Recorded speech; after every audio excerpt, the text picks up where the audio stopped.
আশা করি আপনারা সকলেই খুব ভালো আছেন। আমি তনুপ্রিয়া, আপনাদের সকলকে স্বাগত জানিয়ে শুরু করছি বংফির ফুডিজের আজকের একটা নতুন ব্লগ। আজ রবিবার সকাল, তাই আমরা চারজনেই রেডি হয়ে বেরিয়ে পড়েছি ডগাস পার্ক যাওয়ার জন্য।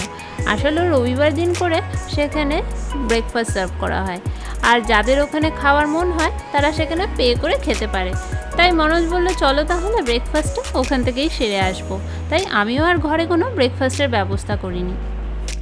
আর এই যে পৌঁছে গেছি আমরা চেজুর ফেভারিট জায়গায়। আর দেখেছেন অবস্থা, যখন থেকে আমরা পৌঁছেছি চেজু একেবারে টেনে টেনে ভিতরে নিয়ে যাচ্ছে, মানে ভিতরে যেতে পারলে বাঁচে। আর এতই ব্যস্ততা যে ঠিকমতো গাড়িটা সেটও করতে দেবে না। তো যাই হোক, ভিতরে তো চলে এসেছি। আর ভিতরে না ওর বন্ধুরাও খেলছিল, কিন্তু ওখানে আরেকটা জার্মান শেফার্ড আছে যেটার এখন ট্রেনিং চলছে, তো সেই জন্য এখন ওকে আর ভিতরে যেতে দিচ্ছি না। আগে ওর ট্রেনিংটা শেষ হয়ে যাক, তারপরে চেজুকে নিয়ে আমরা ভিতরে যাব। আর এই দেখুন বাচ্চাটা কি কিউট, এ না এখানেই থাকে। এর নাকি একটা জোড়াও ছিল, মনোজ বলছিল, তাকে কেউ অ্যাডপ্ট করে নিয়েছে। ও এখন এখানেই আছে, হয়তো কেউ ভবিষ্যতে একেও অ্যাডপ্ট করে নেবে। কিন্তু বাচ্চাটা এত কিউট আর এত ফ্রেন্ডলি, কেউ আসলে নিজে থেকেই আদর খেতে চলে আসে, খেলতে আসে। আর চেজু আবার ওইদিকে ওর ফ্রেন্ড বার্ডির সাথে খেলা শুরু করে দিয়েছে। তবে বার্ডি তো অনেকক্ষণই এসেছে, আরও অনেকক্ষণ ধরেই ভিতরে খেলাধুলো করেছে, তাই এখন অনেকটা হাঁপিয়ে গেছে। তাই জন্য ওর আর এখন খেলার কোনো ইন্টারেস্ট নেই। ও এখন গ্রাউন্ড থেকে বেরোতে পারলে বাঁচে, কিন্তু চেজু ওকে ছাড়তে চাইছে না। ও তো সদ্যই এসেছে, ওর খেলাটা কমপ্লিট হয়নি। আর চেজুর ফ্রেন্ড যখন চলেই গেছে, তাই ভাবলাম আমি একটু চেজুর সাথে তাহলে খেলে নিই, তাহলে চেজুরও খেলাটা হয়ে যাবে, আর সাথে আমারও মনের ইচ্ছাটা পূরণ হয়ে যাবে। আসলে এত বড় একটা সবুজ মাঠ দেখলে কার খেলতে ইচ্ছে হয় না বলুন তো? তাই যখনই আসি মনে হয় যে একটু আমিই ছোটাছুটি করে নিই, তার এই সুযোগে আমারও খেলা হয়ে যাবে। আসলে এখন আর এত বড় সবুজ মাঠ কোথায় বা দেখতে পাওয়া যায় বলুন?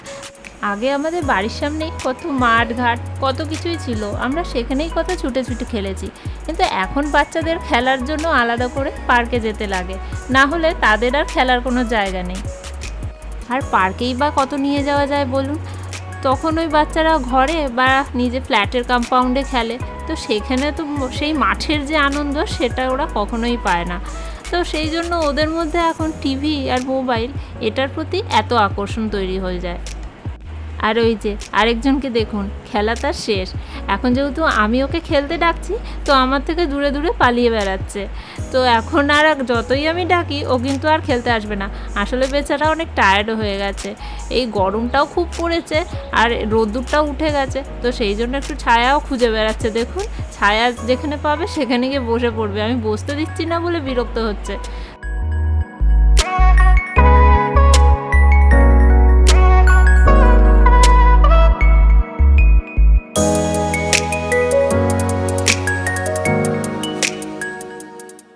আর এতটা দৌড়াদৌড়ি করেছে, মনে হয় জল তেষ্টাও পেয়ে গেছে। একটা এখানে বোল থাকে, এরা রেখে দেয়, এখানে যে সব ডগিরা আসে তাদের জল তেষ্টা পেলে খায়, তো সেই বোলটার মধ্যেও মনে হয় জল খুঁজছিল।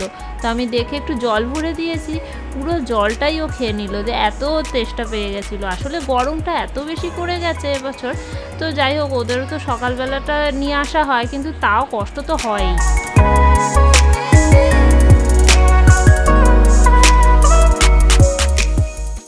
তো ওর যত খেলার ওর খেলা হয়ে গেছে, তাহলে আর ওকে আর বেশি কষ্ট দিয়ে লাভ নেই।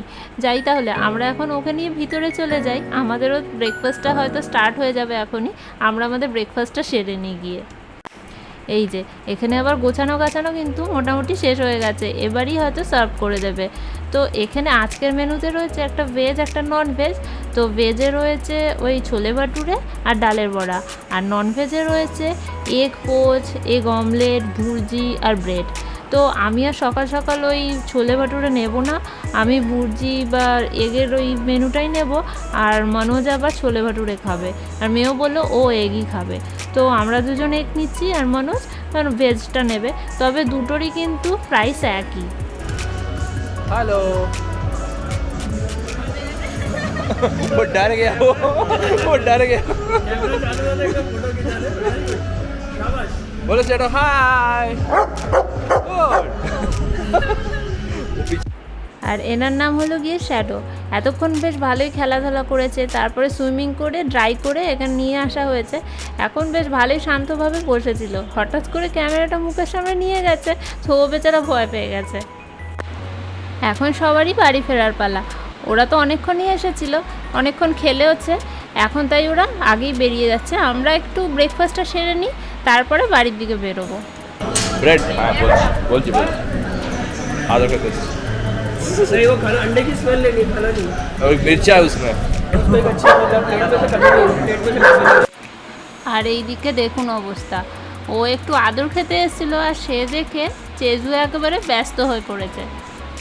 ওকে এখন বাড়ি নিয়ে যাচ্ছে, কিন্তু বেচারার কিন্তু এখন একদম বাড়ি যাওয়ার মন নেই। দেখুন টেনে টেনে আবার আমার দিকেই চলে আসছে। তো কী আর করা যাবে, বাড়ি তো এখন নিয়ে যেতেই হবে।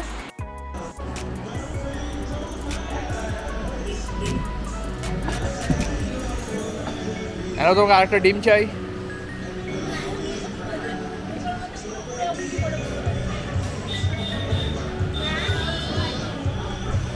চেজু টেবিলের তলায়। হ্যালো চেজু। Blue blue. চলুন তাহলে, ব্রেকফাস্ট তো হয়ে গেছে, এবার বেরোনো যাক। বাড়ি গিয়ে আবার লাঞ্চও বানাতে হবে। তবে বাড়ি যাওয়ার আগে এখন একটু চিকেনের দোকানে যেতে হবে। বাড়িতে চিকেনটাও শেষ হয়ে গেছে, সেটা নিয়ে একবারই বাড়ি ঢুকবো। চিকেনের দোকানে পৌঁছে গেছি আমরা, কিন্তু এখানে এসে দেখছি দোকানটা আবার বন্ধ। তো সেই জন্য মনোজ আবার যাদের দোকান তাদের সাথে একটু কথা বলতে গেল। তো তারা বললো 15-20 মিনিট বসতে ওরা কেটে এনে দিয়ে যাবে। তাই আমরা একটু ওয়েট করে তারপর এখান থেকে বেরোচ্ছি। আর বাড়ি এসে সবার আগে চেজুর খাবারের ব্যবস্থাটাই করছি, কারণ আমরা তো ব্রেকফাস্ট করেই এসেছি, কিন্তু ওর এখনও খাওয়া হয়নি। বেশি কিছু না, ওর তো ব্যাস ভাত আর একটু চিকেন একটু হলুদ দিয়ে বয়েল করে দিয়ে দিয়েছি। আর এই পুচকের অবস্থা দেখুন, ও আবার এতক্ষণ আমার পাশে চেয়ার নিয়ে দাঁড়িয়েছিল রান্না দেখবে বলে, কিন্তু এখনও তো রান্না বসায়নি।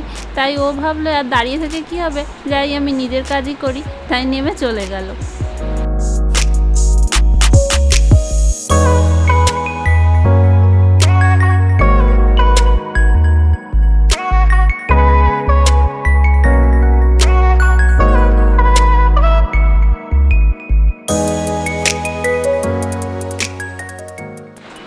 উইকডেজগুলোতে তো বোঝা যায় না, বাচ্চারা সব স্কুলেই থাকে, কিন্তু শনি রবিবার দিন তো সবার ছুটি, সবাই ঘরে। আর সেদিনকে ওদের খেলাধুলা চিৎকার চিল্লামিল্লি দিয়ে ঘর একেবারে মাথায় তুলে রাখে। তখন বোঝা যায় যে হ্যাঁ, ঘরে কিছু বাচ্চা রয়েছে। তাও তো এখন বাবলস নিয়ে খেলছে, সেই জন্য এখন ঘরটা শান্ত রয়েছে। না হলে এত শান্ত ঘর শনি রবিবারে সচরাচর থাকে না। তবে তাও ভালো, সে খেলুক, আওয়াজ করুক আর যাই করুক, টিভি বা মোবাইল নিয়ে বসার থেকে তো অ্যাটলিস্ট এইভাবে খেললে ওরাও এনজয় করে, আর ওই স্ক্রিন টাইমটাও অতটা বেশি হয়ে যায় না।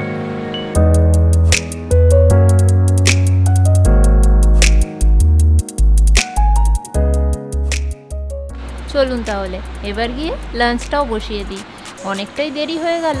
তো আজকে আমি লাঞ্চে বানাচ্ছি চিকেন তাহেরি। আমার মনে হয় তাড়াহুড়োর মধ্যে এটা একটা খুব সহজ রান্না। তো এটা সেরকম কিছুই না, ওই 1-1.5 চামচ মতো ঘি নিয়ে তার মধ্যে তেজপাতা, গরম মশলা সব একটু ভেজে নিয়ে তার মধ্যে পেঁয়াজগুলো ভেজে নিচ্ছি। তারপরে রসুন আর আদা বাটাটা কষিয়ে নেব। তারপর চিকেনটা একসাথে ভেজে কষিয়ে নিলে যেরকমভাবে চিকেন রান্না করি ঠিক সেভাবেই করব, শুধু এর মধ্যে এক্সট্রা কিছু ইনগ্রিডিয়েন্টস পড়বে। আর এই গরমের মধ্যে সত্যি কথা বলতে একদম মশলা বা ভারী খাবার খেতে ইচ্ছা করে না, একটু হালকা খাবার খেতেই ভালো লাগে। তো সেই জন্য আমি এটা বানাচ্ছি ঠিকই, তবে খুব কম তেল মশলা দিয়ে বানাচ্ছি, ঘিটাও খুবই কম নিয়েছি, ওই জন্য হয়তো কষানোর সময় সেরকমভাবে তেলও দেখা যাচ্ছে না। তবে এই টমেটো বাটা দিয়ে কষানোর পরে তেলটা অল্প একটু ছাড়লো। তো যাই হোক, এতে খারাপ হবে না খেতে।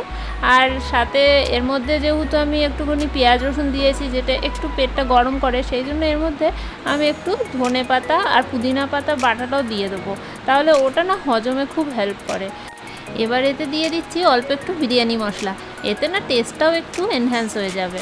আর সাথে একটু টক দইও দিয়ে দেবো, তাহলে জিনিসটা ব্যালেন্স হয়ে যাবে আর হজমেও খুব একটা অসুবিধা করবে না। তবে এই টক দইটা দেওয়ার সময় না আমি গ্যাসটা পুরো বন্ধই করে দিই, কারণ অনেক সময় দেখেছি লো ফ্লেমে রাখলেও অনেক সময় এই দইটা কেটে ছানা ছানা মতো হয়ে যায়। তো ভালো করে মিশিয়ে নিয়ে তারপরে গ্যাসটা জ্বালিয়ে নিয়েছি, দেখুন কত সুন্দর কষেও গেছে। এবার আর তেমন কিছুই না, এবার চালগুলো একটু ভেজে নিচ্ছি। আর তার মধ্যে যেহেতু 1 কাপ চাল আছে, তো 1.25 কাপ মতো জল নিয়েছি, গরম জল নিয়েছি অবশ্য। সেটা এর মধ্যে দিয়ে এটাকে একটা ঢাকনা দিয়ে ঢেকে দেবো। কুকারের ঢাকনাটা দিয়েই ঢাকছি, তবে সিটিটা লাগাচ্ছি না যাতে স্টিমটা না আসে। তো এভাবে এটা ওই 15 মিনিট মতো রাখলেই কিন্তু একদম তৈরি হয়ে যাবে। ও হ্যাঁ, আর ঢাকনা দেওয়ার আগে আমি এর মধ্যে একটুখানি নুন আর কেওড়া জলও দিয়ে দিয়েছি, যাতে ওর মধ্যে একটা সুন্দর গন্ধও চলে আসে। চলুন তাহলে, আমাদের চিকেন তাহারি তো রেডি। আমরা এখন আমাদের লাঞ্চটা সেরে ফেলি। আজকের মতো ব্লগটা তাহলে এখানেই শেষ করছি। দেখা হবে আবার পরের ব্লগে। আপনারা নিজেদের খেয়াল রাখবেন, ভালো থাকবেন, সুস্থ থাকবেন। আজকের মতো টাটা।